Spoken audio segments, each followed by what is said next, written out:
ਇਹ ਜਿਹੜੇ ਧਨ ਪਦਾਰਥ ਹਨ, ਇਹਨਾਂ ਨਾਲ ਸਦਾ ਹੀ ਦੁੱਖ ਪ੍ਰਾਪਤ ਹੁੰਦਾ ਹੈ। ਆਖੋ ਸਤਿਨਾਮ ਸ਼੍ਰੀ ਵਾਹਿਗੁਰੂ। ਦੇਖੋ ਗੁਰਬਾਣੀ ਕਿੱਥੇ ਇਹਨੂੰ ਕਾਚਾ ਧਨ ਵੀ ਕਹਿ ਰਹੀ ਹੈ, ਕਿੱਥੇ ਇਹਨੂੰ ਵਿਖਿਆ ਵੀ ਕਹਿ ਰਹੀ ਹੈ। ਵਿਖਿਆ ਦਾ ਇਸ਼ਾਰਾ ਆਪ ਜੀ ਨੂੰ ਪਤਾ ਹੀ ਹੈ। ਵਿਖਿਆ ਕਹਿ ਕੇ ਵੀ ਇਸ਼ਾਰਾ ਦੇ ਰਹੇ ਹਨ, ਨਾ ਸਾਥ ਜਾਏ ਨਾ ਪ੍ਰਾਪਤ ਹੋਏ। ਵਿਖਿਆ ਤਾਂ ਕਹੀ ਗਈ ਹੈ, ਨਾ ਸਾਥ ਜਾਂਦੀ ਹੈ ਜੀ, ਨਾ ਪ੍ਰਾਪਤੀ ਹੁੰਦੀ ਹੈ, ਕੋਈ ਪਰਮੇਸ਼ਵਰ ਹੀ ਨਹੀਂ ਮਿਲਦਾ। ਕੋਈ ਦੱਸ ਦੇ ਮੈਨੂੰ ਕਿ ਮੇਰਾ ਬੈਂਕ ਬੈਲੈਂਸ ਉੱਥੇ ਨਾਲ ਗਿਆ। ਸ਼ਮਸ਼ਾਨ ਭੂਮਿਕਾ ਤੱਕ ਹੀ ਇਨਸਾਨ ਪਹੁੰਚਦਾ ਹੈ ਨਾ, ਉਹਦੇ ਹੱਥ ਦੀ ਜਿਹੜੇ ਕੜੇ ਹੈ ਸੋਨੇ ਦੀ, ਘੜੀਆਂ ਹਨ, ਅੰਗੂਠੀਆਂ ਹਨ, ਮਹਿੰਗੀ ਤੋਂ ਮਹਿੰਗੀ ਵਸਤੂ ਉਹਦੇ ਹੱਥ ਤੋਂ ਉਹਨਾਂ ਦੇ ਸੱਕੇ ਰਿਸ਼ਤੇਦਾਰ ਉਤਾਰ ਲੈਂਦੇ ਹਨ। ਆਖੋ ਸਤਿਨਾਮ ਸ਼੍ਰੀ ਵਾਹਿਗੁਰੂ। ਉਹ ਕਹਿੰਦੇ ਇਹ ਤਾਂ ਵੇਸਟ ਹੈ, ਹੁਣ ਇਸ ਲੋਥਾ ਨੇ ਕੀ ਲੈ ਕੇ ਜਾਣਾ ਹੈ ਨਾਲ, ਇਹ ਤਾਂ ਇਹਦਾ ਲਾ ਲਓ ਪਹਿਲੇ, ਫਿਰ ਇਹਨੂੰ ਭਸਮ ਕਰਾਂਗੇ, ਫਿਰ ਅਗਨੀ ਦੇਵਾਂਗੇ, ਪਹਿਲੇ ਸਮਾਨ ਤੇ ਲਾ ਲਓ। ਨਾ ਸਾਥ ਜਾਏ ਨਾ ਪ੍ਰਾਪਤ ਹੋਏ, ਸਾਚਾ ਧਨ ਗੁਰਮਤੀ ਪਾਏ। ਹੁਣ ਸੱਚੇ ਧਨ ਦੀ ਗੱਲ ਲੈ ਲਓ, ਨਾਮ ਜਿਹਦੀ ਹੁਣੇ ਆਪ ਜੀ ਨੇ ਜਪਿਆ, ਗੁਰਮਤੀ ਪਾਏ। ਇਹ ਗੁਰਮਤ ਵਾਲੇ ਜਿਹੜੇ ਮਨੁੱਖ ਹਨ ਨਾ, ਇਹਨਾਂ ਨੂੰ ਸੋਝੀ ਹੈ ਕਿ ਸੱਚਾ ਧਨ ਕਿਹੜਾ ਹੈ। ਗੁਰਮਤ, ਗੁਰੂ ਦੀ ਮਤੀ ਅਨੁਸਾਰ ਚੱਲਣ ਵਾਲਾ। ਕਾਚਾ ਧਨ ਫੁਨ ਆਵੇ ਜਾਏ, ਫਿਰ ਕੱਚੇ ਧਨ ਤੇ ਆ ਗਏ। ਕੱਚਾ ਧਨ ਹੈ, ਇਹ ਤੁਹਾਨੂੰ ਕਦੀ ਜਨਮ ਦੇਗਾ, ਕਦੀ ਮਰਨ ਦੇਗਾ, ਆਣਾ ਜਾਣਾ ਚੱਲਦਾ ਰਹੇਗਾ। ਕਦੀ ਤੁਹਾਡੇ ਕੋਲ ਬਹੁਤੀ ਮਾਇਆ ਆ ਜਾਏਗੀ, ਕਦੀ ਨੁਕਸਾਨ ਵੀ ਆ ਜਾਂਦੇ ਹੈ, ਕਈ ਵਾਰੀ ਲੋਸ ਵੀ ਹੋ ਜਾਂਦੇ, ਆਣਾ ਜਾਣਾ ਲੱਗਿਆ ਰਹਿੰਦਾ। ਰਾਹੋ ਮਨਮੁਖ ਭੁੱਲੇ ਸਭ ਮਰੇ ਗਵਾਰ। ਮਨਮੁਖ ਮਾਇਆ ਵਿੱਚ ਭੁੱਲੇ ਹਨ, ਫਿਰ ਇੱਕ ਦਿਨ ਮਰਨਾ ਪਏਗਾ। ਗਵਾਰ, ਗਵਾਰਾਂ ਅਕਨ ਮਰਨਗੇ, ਭਾਵੇਂ ਪੜ੍ਹੇ ਲਿਖੇ ਹਨ, ਕਿਉਂਕਿ ਨਾਮ ਤੇ ਜਪਿਆ ਹੀ। ਭਵਜਲ ਡੂਬੇ ਨਾ ਉਰਵਾਰ ਨਾ ਪਾਰ। ਭਵਜਲ ਵਿੱਚ, ਸੰਸਾਰ ਵਿੱਚ ਡੁੱਬ ਗਏ, ਉਹਨਾਂ ਨੂੰ ਕੋਈ ਕੱਢ ਨਹੀਂ ਸਕਿਆ। ਨਾ ਇੱਥੇ ਦੇ ਜੋਗੇ ਬਣੇ, ਨਾ ਪਾਰ, ਯਾਨੀ ਅੱਗੇ ਵੀ ਨਹੀਂ ਕੋਈ ਸਹਾਈ, ਅੱਗੇ ਵੀ ਕਿਸੇ ਨੇ ਬਾਂਹ ਨਹੀਂ ਫੜੀ, ਕਿਸੇ ਮਹਾਂਪੁਰਸ਼ ਦੀ ਸੰਗ ਨਹੀਂ ਕੀਤਾ, ਸੰਗਤ ਨਹੀਂ ਕੀਤੀ, ਸੇਵਾ ਨਹੀਂ ਕੀਤੀ। ਨਾ ਇੱਧਰ ਤਰੇ ਤੇ ਨਾ ਉੱਪਰ ਵੀ ਫਸ ਗਏ ਜਾ ਕੇ। ਸਤਿਗੁਰ ਭੇਟੇ ਪੂਰਾ ਭਾਗ। ਸਤਿਗੁਰ ਅਗਰ ਮਿਲਣਗੇ ਤੁਹਾਨੂੰ, ਤੇ ਇਹ ਪੱਕੀ ਗੱਲ ਹੈ, ਤੁਹਾਡੇ ਪੂਰੇ ਭਾਗ ਹੋਣਗੇ, ਤਾਂ ਹੀ ਪੂਰਾ ਗੁਰੂ ਮਿਲੇਗਾ। ਆਖੋ ਸਤਿਨਾਮ ਸ਼੍ਰੀ ਵਾਹਿਗੁਰੂ। ਪੂਰੇ ਭਾਗ ਕਿਉਂ ਕਿਹਾ ਹੈ? ਗੁਰੂ ਬਤੇਰੇ ਹਨ। ਕਈ ਮਨੁੱਖ ਜਗ੍ਹਾ ਜਗ੍ਹਾ ਭਟਕੇ ਪਏ, ਜਗ੍ਹਾ ਜਗ੍ਹਾ ਸੰਸਾਰ ਭਟਕਿਆ ਜੀ। ਕੋਈ ਮਣੀਆਂ ਮਸਾਨਾ ਨੂੰ ਪੂਜ ਰਿਹਾ, ਕੋਈ ਬੁੱਤਾਂ ਨੂੰ ਪੂਜ ਰਿਹਾ ਨੇ, ਕੋਈ ਕਿਸੇ ਸਰੀਰ ਨਾਲ ਹੀ ਜੁੜ ਗਿਆ ਹੈ, ਕੋਈ ਕਿਹੜੇ ਨਾਲ ਜੁੜਿਆ ਹੈ, ਕੋਈ ਕਿਹੜੇ ਨਾਲ ਜੁੜਿਆ ਹੈ। ਪਰ ਉਹ ਜਿਹੜੇ ਭਾਗਾਂ ਵਾਲੇ ਮਨੁੱਖ ਹਨ, ਜਿਹੜੇ ਪੂਰੇ ਗੁਰੂ ਜੀ ਨਾਲ ਜੁੜ ਗਏ ਹਨ, ਭਾਵ ਗੁਰੂ ਗ੍ਰੰਥ ਸਾਹਿਬ ਜੀ ਬਾਣੀ ਨਾਲ ਜੁੜ ਗਏ ਹਨ। ਆਖੋ ਸਤਿਨਾਮ ਸ਼੍ਰੀ ਵਾਹਿਗੁਰੂ। ਦੇਖ ਲਓ, ਪੂਰੇ ਭਾਗਾਂ ਵਾਲਿਆਂ ਨੂੰ ਕਿਹਾ, ਜੋ ਬਾਣੀ ਪੜ੍ਹਦੇ ਹਨ, ਬਾਣੀ ਨਾਲ ਜੁੜੇ ਹਨ। ਸਾਚ ਰਤੇ ਐਨਿਸ ਬੈਰਾਗ। ਹਮੇਸ਼ਾ ਸੱਚ ਦੇ ਵਿੱਚ ਹੀ ਗੱਲ ਕਰਨਗੇ, ਸੱਚ ਨਾਲ ਗੱਲ ਜੋੜਨਗੇ ਜੀ, ਹਰ ਗੱਲ। ਐਨਿਸ ਬੈਰਾਗ, ਹਮੇਸ਼ਾ ਹੀ ਬੈਰਾਗ ਵਿੱਚ ਰਹਿਣਗੇ। ਉਹਨਾਂ ਦੇ ਮਨ ਵਿੱਚ ਭਾਵਨਾ ਬਣੀ ਰਹੇਗੀ, ਬੈਰਾਗ ਮੂਰਤ ਰਹਿਣਗੇ। ਗੁਰੂ ਨੂੰ ਯਾਦ ਕਰਨਗੇ, ਹਰ ਇੱਕ ਗੱਲ ਤੇ ਬੈਰਾਗ ਵਿੱਚ ਆ ਜਾਣਗੇ। ਚੌਂ ਯੁਗ ਮੈਂ ਅੰਮ੍ਰਿਤ ਸਾਚੀ ਬਾਣੀ। ਚੌਂ ਯੁਗਾਂ ਵਿੱਚ ਇਹ ਅੰਮ੍ਰਿਤ ਬਾਣੀ ਸਭ ਤੋਂ ਉੱਚੀ ਹੈ ਜੀ। ਚੌਂ ਯੁਗਾਂ ਵਿੱਚ ਇਹਦਾ ਹੀ ਨਾਮ ਹੈ, ਬਾਣੀ ਦਾ। ਬਾਣੀ ਦਾ ਪਸਾਰਾ ਹੈ, ਬਾਣੀ ਦਾ ਯਸ਼ ਹੈ। ਪੂਰਾ ਭਾਗ ਹਰ ਨਾਮ ਸਮਾਣੀ। ਪੂਰੇ ਭਾਗ ਹੋਣਗੇ, ਤੇ ਜਿਹੜਾ ਨਾਮ ਹੈ, ਜਿਹੜਾ ਵਾਹਿਗੁਰੂ ਦਾ ਸਿਮਰਨ ਹੈ, ਇਹ ਸਾਡੇ ਹਿਰਦੇ ਘਰ ਵਿੱਚ ਸਮਾ ਜਾਏਗਾ। सिद्ध साधिक तरसे सब लोए। सिद्ध और साधिक जड़े रिद्धि सिद्धियां करते हैं जोगी लोग, वो तरसते हैं जी, इस अवस्था नूं तरसते हैं, बड़े ही तड़फते हैं, तरसते हैं कि सानू भी मिल जाए ये गल। पूरे भाग प्राप्त होए, पूरे भाग होणगे तां प्राप्ति होएगी, वरना की पता किहड़े पासे लगे रहे, उम्र ही गुजर जाती है बंदे दी, पता ही नहीं लगता पूरा गुरु कौन है, थी ध्यान ही नहीं लगते।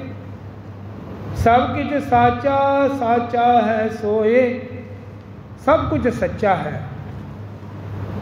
सतगुरु इशारा देंदे हैं, सारा संसार ही सच्चा है, पर उदा सच्चा तां मनिया उदा परमात्मा का वासा है, सच का वासा है। साचा है सोए, उत्थे सच वसदा है, तां सच्चा है। उत्तम ब्रह्म पछाण कोए, ब्रह्म की पहचान कौन करेगा? संसार तो सारे देखते हैं, माया पदार्थ सारे देखते हैं, ब्रह्म यानी रब नूं कौन देखता है संसार विच, वो वड्डी गल है। ब्रह्म की पछाण तो फिर सच्चा संत ही कर सकता है ना, इसी संसार च लभ लैंदा ब्रह्म। सच साचा सच आप दिलाए, सच ते साचे नूं जपाण वाला दृढ़ाण वाला वो भी आप ही है, उहदे बिना कोई गल ही नहीं बननी, वो ही आप ध्यान करांदा है सच्चा कौन है। नानक आपे वेखा आपे सच लाए, नानक जी आपे ही वेखते हैं सारा संसार, आपे ही सच वल ला भी देंदे हैं, उन्हां दी दृष्टि अंदर ही सारे काम हैं, सच नाल जोड़ भी देंदे हैं ते सच्चा दिखा भी देंदे हैं। ये मरम परमात्मा की मेहर का सदका है भाई। इस करके गुरु हरगोबिंद साहब जी भी फरमाते सन, माया गुजरान पुत्र निशान, निशानी होती है पुत्र, औरत ईमान, ये ईमान नहीं डोलता किसी का। इन्ना को मंगो जिन्ना को गुरु का नाम ना भुले, बाणी ना विसरे, वो मंग रखो जिस मंग के अंदर गुरु की खुशी शामिल हो जाए। गुरु गोबिंद सिंह जी महाराज दे कोल ना दरबार सजिया है। आज माता जीतो जी जड़े 3 साहिबजादियां की माँ हैं, केड़े केड़े? बाबा जोरावर सिंह जी, बाबा जुझार सिंह जी, बाबा जोरावर सिंह जी ते बाबा फतेह सिंह जी, ये 3 साहिबजादे सी। 4 विचों 3 साहिबजादे माता जीतो कौर जी दे। एक साहिबजादा माता सुंदरी जी का, बाबा अजीत सिंह जी वड्डे साहिबजादे, ये उन्होंने सी। माता जीतो जी अज गुरु घर गुरु गोबिंद सिंह जी के महल दरबार विच आके खड़े हैं, बड़ी भावना नाल सतगुरु महाराज जी नूं मत्था टेक के तारीफां कर रहे हैं। महाराज तुसी दुनिया दे मालक हो, सारी सृष्टि दे मालक हो, तुसी की नहीं कर सकते? तुसी तां समुंदर दे इस पार दे भी लोगों की मदद कर सकते हो, ते समुंदर पार करके जिते कोई वसदा है उसकी भी मदद कर सकते हो। सब नूं तुसी पालते हो ते सब दी इच्छा पूरियां करते हो, ते दिलों की भी जानते हो, अंतरजामी भी हो। कट कट के अंतर की जानत, भले बुरे की पीर पछानत, इच्छा पूरक सर्व सुख दाता हर, जाके वस है काम तेना। तुसी की हो सारी संगत नूं पता है। मातो जीतो जी बड़े ही श्रद्धा भावना नाल श्री गुरु गोबिंद सिंह जी की वडियाइयां कर रही है। गुरु गोबिंद सिंह जी महाराज बोले, माता जीतो बोलो तुसी की मंग रख के आए हो, तुसी की कहना चाहते हो। माता जीतो जी प्रसन्न गुरु गोबिंद सिंह का हिरदा देख के कहते मैं अज पुत्र की दात मंगण आई। आखो सतनाम श्री वाहिगुरू। पुत्र की दात, सारे बोलो जी पर सतनाम श्री वाहिगुरू। पुत्र की दात, पुत्र निशान। गुरु गोबिंद सिंह जी ने क्या, देखो गुरु गोबिंद सिंह जी आप समर्थ गुरु सन, जिस तरह गुरु अर्जन देव जी पूरे गुरु सन, पर घलिया किन्हां कोल, बाबा बुढ़ा जी को। सिख नूं ब्रह्म ज्ञानी पूर्ण साधु नूं वडियाइयां दित्ती गुरु जी ने। इसी तरह गुरु गोबिंद सिंह जी माता जीता जी नूं, जीतो जी नूं आखने हन कि जे तू पुत्तर लैने हन ते भाई सब तो वड्डी ये साध संगत है। आखो सतनाम श्री वाहिगुरू। देखो तुहानू वडियाई देती महाराज जी ने। ये गुरु गोबिंद सिंह जी हैं जो संगत नूं उच्चा दर्जा देंदे हैं। अपने आप नूं 2 नंबर करता महाराज ने, संगत नूं 1 नंबर करता, ऊपर करता। देखो आप विच संगत हर प्रभ वसे जी। गुरु जी कहते माता जी तो आप जी ने पुत्र की दात मंगी है ते संगत की सेवा करो। संगत की सेवा दे ये सारे फल हैं। संगत दे प्यार नाल लंगर बनाओ, लंगर, और अहंकार छड़ के। बाबे ने यह वर्ड भी कहे अहंकार नहीं करना कि मैं महल हाँ। कईयों नूं हो जाता है ना कि गुरु साडे पति परमेश्वर ते असीं उन्हां दी पत्नी हाँ, सानू सेवा करन दी की लोड़ पैगी संगत दी। कहंदे नहीं, मन विच मन नीवापन होवे तेरा जी तो अहंकार नहीं लियाना, कुछ बन नहीं जाना संगत अगे। कई प्रकार दे ला लो वधिया तो वधिया पदार्थ जिन्हों कहते मिष्टान पदार्थ और सब्जियां आदि बना के संगत नूं खिलाओ अपने हत्थी। संगत नूं पक्खा फेरो, पानी जल वरताओ, अपने हत्थी सेवा करो। जंगल संगत नूं पानी पिलाओ, जिते गर्मी लगे उत्ते पक्षी झोलो, पक्षी अपने हत्थी नाल। ते मन विच सिमरन बाणी दा पाठ करो। गुरबाणी कहंदे गुरबाणी नाल की हुंदा है कि बच्चा जड़ा हुंदा है ना बड़ा धार्मिक पैदा हुंदा है। ये भी गल है, ये गल बड़ी वड्डी है, युक्ति है जी। ये भी महापुरुषां दी गुरुआं दी दसी जड़े इस अवस्था आती है ना मावा, जे भगत पुत्र चाहिए हैं तो सारे दिन अंदर जपजी साहब सुखमनी साहब के पाठ करने शुरू कर दो। वो बच्चा वड्डा होके माँ प्यो का आग्ञाकारी तो निकलेगा, नाले संगत का सेवादार बन जाएगा। आखो सतनाम श्री वाहिगुरू। उहदे अंदर गुण धारे गए, गुण ऐ माता जीतो नूं आख्या। और माता जीतो जी ने 7 वचन करता। 7 वचन जी जो तुहाडी आज्ञा, अज तो मैं संगत की सेवा आरंभ कर रही हाँ। अपने हत्थी आप की मन विच ध्यान गुरुआं दा रखिया। गुरु गोबिंद सिंह का ध्यान रखती सी हिरदे माता जी, ते हर वक्त सेवा करते गल्लां नहीं करती सी, सिमरन करती सी। वाहेगुरू वाहेगुरू वाहेगुरू वाहेगुरू। इस तरह देख लो अगे जाके ये जड़े शहजादे जिन्होंने शहीदियाँ दित्तियां किन्नी करनी वाले हैं। बाबा जुझार सिंह जी, जोरावर सिंह जी, बाबा फतेह सिंह जी, ये माता जीतो जी दे ही बच्चे हैं। ਤੇ ਉਹਨਾਂ ਨੇ ਨਾਮ ਜਪ ਜਪ ਕੇ ਸੰਗਤ ਦੀ ਸੇਵਾ ਕਰ ਕਰਕੇ ਇਹ ਪ੍ਰਾਪਤੀਆਂ ਕੀਤੀਆਂ। ਨਾ ਕੋ ਸਤਨਾਮ ਸ਼੍ਰੀ ਵਾਹਿਗੁਰੂ।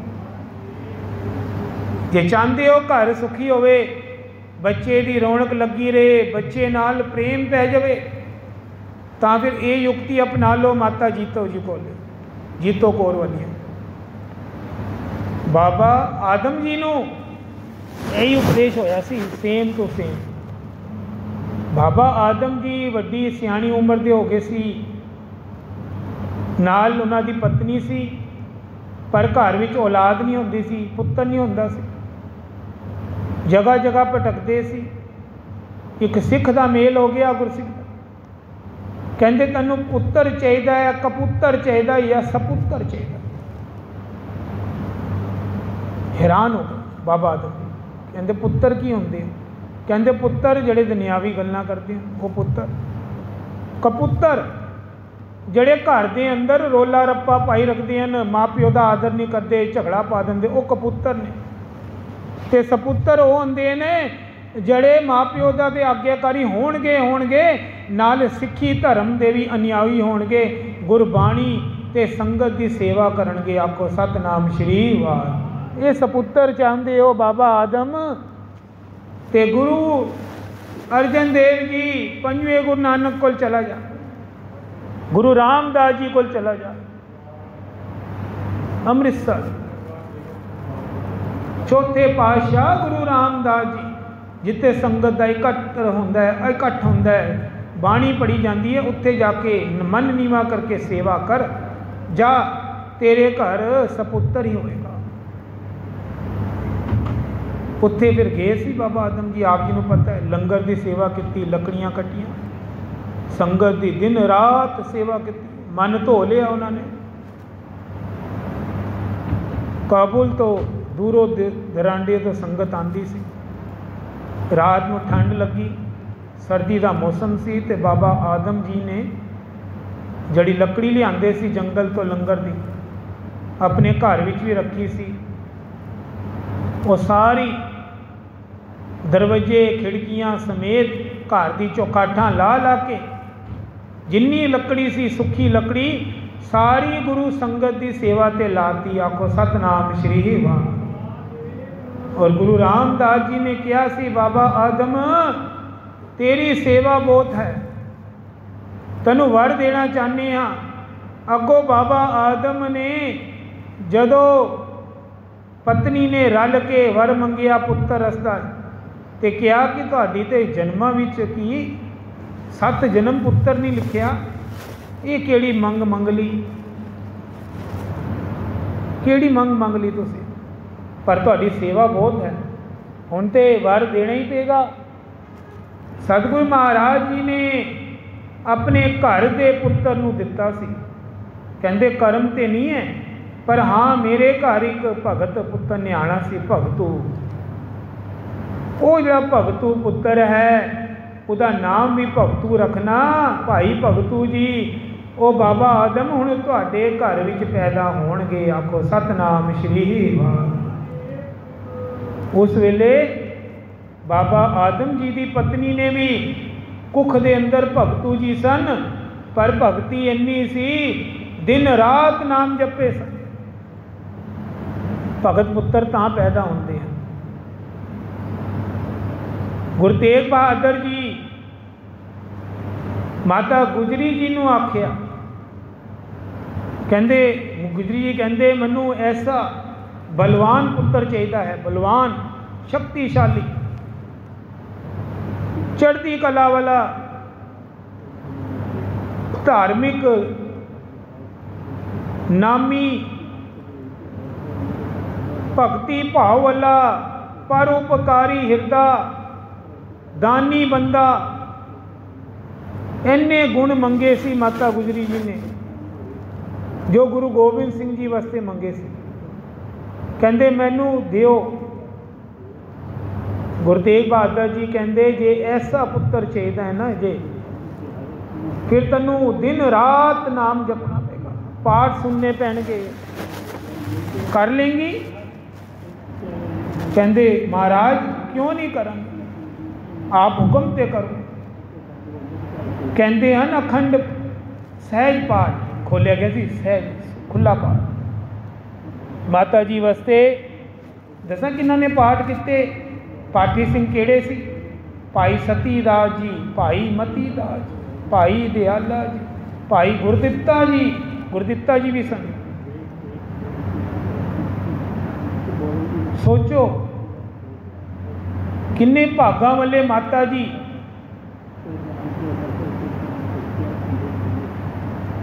ਮਾਤਾ ਨਾਨਕੀ ਵੀ ਜੀ ਨਾਲ ਸਨ ਪਾਠ ਵਿੱਚ। ਇਹ ਸਾਰਾ ਖੁੱਲ੍ਹਾ ਪਾਠ ਧਰਿਆ ਗਿਆ ਤੇ ਮਾਤਾ ਗੁਜਰ ਕੌਰ ਜੀ ਬੈਠੇ ਰਹਿੰਦੇ ਸਨ ਚੋਕੜਾ ਲਾ ਕੇ। ਸਾਰੇ ਦਾ ਸਾਰਾ ਪਾਠ ਆਪਣੀ ਕੰਨੀ ਸੁਣਿਆ। ਕੁੱਖ ਵਿੱਚ ਬੱਚਾ ਸੀ ਗੁਰੂ ਗੋਬਿੰਦ ਸਿੰਘ ਜੀ। ਇਸ ਕਿਸ ਤਰ੍ਹਾਂ ਇਹ ਐਗਜ਼ਾਮਪਲ ਦਿੱਤੇ ਜਾ ਰਹੇ ਹਨ ਕਿ ਧਾਰਮਿਕ ਬੱਚਾ ਚਾਹੀਦਾ ਤੇ ਇਹ ਕਰਨਾ ਪਏਗਾ ਮਾਤਾ ਨੂੰ। ਕੋਈ ਵੀ ਮਾਂ ਜੇ ਸੁਣਦੀ ਹੈ ਇਹ ਗੱਲ ਨੂੰ ਤੇ ਫਿਰ ਇਹ ਵਿਧੀ ਅਪਣਾਉਣੀ ਪਏਗੀ ਜੇ ਧਾਰਮਿਕ ਔਰ ਚੰਗੇ ਬੱਚੇ ਚਾਹੀਦੇ। ਇੱਕ ਵਾਰੀ ਇੱਕ ਸੰਤ ਮਹਾਂਪੁਰਸ਼ ਬੈਠੇ ਸਨ ਵਧਾਵਾ ਸਿੰਘ। ਉਹਨਾਂ ਦੀ ਕਥਾ ਕੀਰਤਨ ਚੱਲਦਾ ਸੀ। ਇੱਕ ਬੱਚਾ ਨਾ ਬੜਾ ਹੀ ਰੋਲਾ ਪਾ ਰਿਹਾ ਜੀ ਕੀਰਤਨ ਵਿੱਚ। ਕਥਾ ਚੱਲਦੀ ਹੋਈ ਨਾ ਸਾਇਲੈਂਸ ਹੁੰਦਾ। ਕਈ ਬੱਚੇ ਤੁਸੀਂ ਦੇਖੇ ਹੋਣੇ ਬੜੇ ਰੋਲਾ ਪਾ ਦਿੰਦੇ ਹਨ, ਸੰਗਤ ਨੂੰ ਡਿਸਟਰਬ ਕਰਦੇ ਹਨ। ਉਹ ਬੱਚਾ ਨਾ ਸੰਗਤ ਵਿੱਚ ਫਿਰਦਾ ਸੀ ਤੇ ਸੰਗਤ ਨੂੰ ਜਾ ਕੇ ਜ਼ੋਰ ਦੀ ਧੱਕਾ, ਜ਼ੋਰ ਦੀ ਰੋਲਾ। ਸੰਗਤ ਫਿਰ ਉਹਨੂੰ ਚੁੱਪ ਕਰਾਉਣ ਬੱਚੇ ਨੂੰ ਹੱਟ ਪਰੇ। ਬੜਾ ਹੀ ਖਲਲ ਪਾਏ ਜੀ। ਇੱਧਰ ਤੱਕ ਕਿ ਜਿਹੜੇ ਸੰਤ ਕਥਾ ਕਰ ਰਹੇ ਸੀ ਵਧਾਵਾ ਸਿੰਘ ਜੀ, ਕਥਾ ਕਰਦੇ ਕਰਦੇ ਪਿੱਛੋਂ ਪਿੱਠ ਤੋਂ ਜ਼ੋਰ ਦੀ ਬੱਚੇ ਨੇ ਧੱਕਾ ਦਿੱਤਾ। ਕੋ ਸਤਨਾਮ ਸ਼੍ਰੀ ਵਾਹਿਗੁਰੂ। ਮਹਾਂਪੁਰਸ਼ ਅਚਾਨਕ ਜਦ ਧਿਆਨ ਟੁੱਟਿਆ ਹੈ ਤੇ ਬੱਚੇ ਦੀ ਬਾਂਹ ਫੜੀ ਹੈ, ਪੁੱਛਿਆ ਕਿਹੜੀ ਮਾਂ ਦਾ ਬੱਚਾ ਹੈ, ਇਹ ਬਾਲਕ ਕਿਹਦਾ ਹੈ? ਸੰਗਤ ਹੀ ਬੈਠੀ, ਉਹਦੀ ਮਾਂ ਉੱਠ ਗਈ, ਕਹਿੰਦੇ ਮਹਾਂਪੁਰਸ਼ੋ ਇਹ ਮੇਰਾ ਬੱਚਾ ਹੈ। ਕਹਿੰਦੇ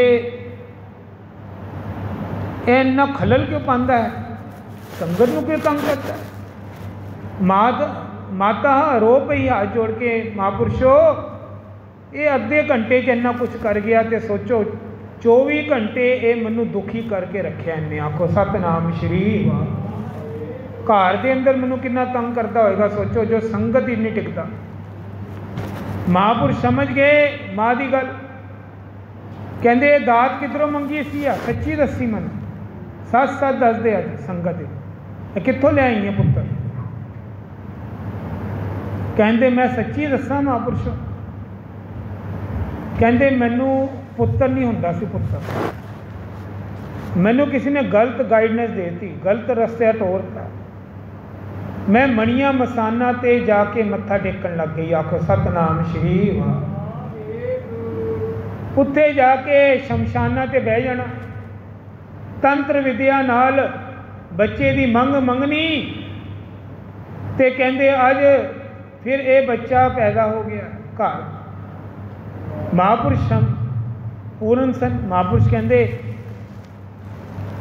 ਤਾਂ ਹੀ ਤੇ ਇਹ ਜਿਹੜਾ ਪੁੱਤਰ ਹੈ ਇਹ ਦਰਅਸਲ ਭੂਤਨਾ ਹੈ। ਭੂਤਨਾ ਕਹਿੰਦੇ ਚੰਗੀ ਰੂਹਾਂ ਵੀ ਸੰਸਾਰ ਵਿੱਚ ਜਨਮ ਲੈ ਰਹੀਆਂ ਹਨ ਤੇ ਜਿਹੜੇ ਭੂਤ ਪ੍ਰੇਤ ਹੁੰਦੇ ਹਨ ਉਹ ਵੀ ਜਨਮ ਭਾਲਦੇ ਹਨ। ਆਖੋ ਸਤਨਾਮ ਸ਼੍ਰੀ ਵਾਹਿਗੁਰੂ।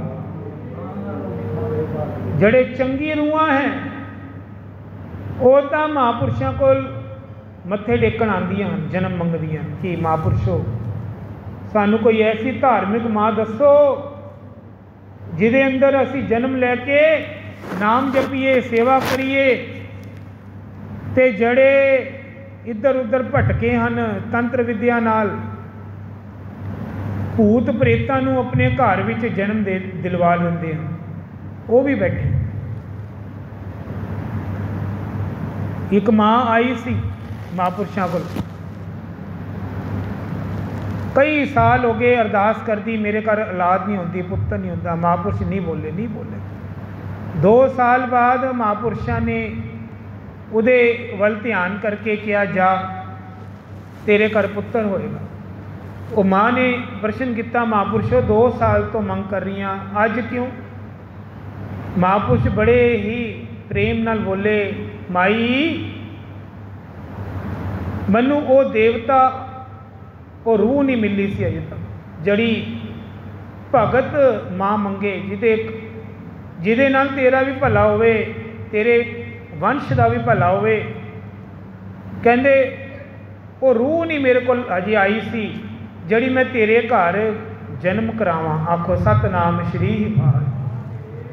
हाँ माड़ी रूहां तो बैठियां सन, वो भी बैठियां होंदियां, वो तो कहंदी सानू जन्म दिओ, सानू ये घर जन्म दिलवा दो। वो भी अपना भला करन दी मनुखा जी जन्म मंगदियां। कहंदे पर भगत जड़ी माँ है वो भगत पुत्र ही मंगती है, तो 9 महीने नाम ही जपती है, नाम जपती है या बाणी सुनती है कान नाल। इधर उधर की वाद विवाद की गल्लां विच समा नहीं खराब करती। ये विधि है, ये गुरुआं ने भी दसी है सानू, ते महापुरुष भी दसते हैं कि इस तरह नाम जपे रूहां घर विच जन्म लैंदियां, उन्होंने सपुत्र कहा जाता है। आओ सारे हुण नाम जपीए, कल कोई होर विशा रखा जाएगा जी। सारे जपो वाहे गुरु वाहे गुरु वाहे गुरु।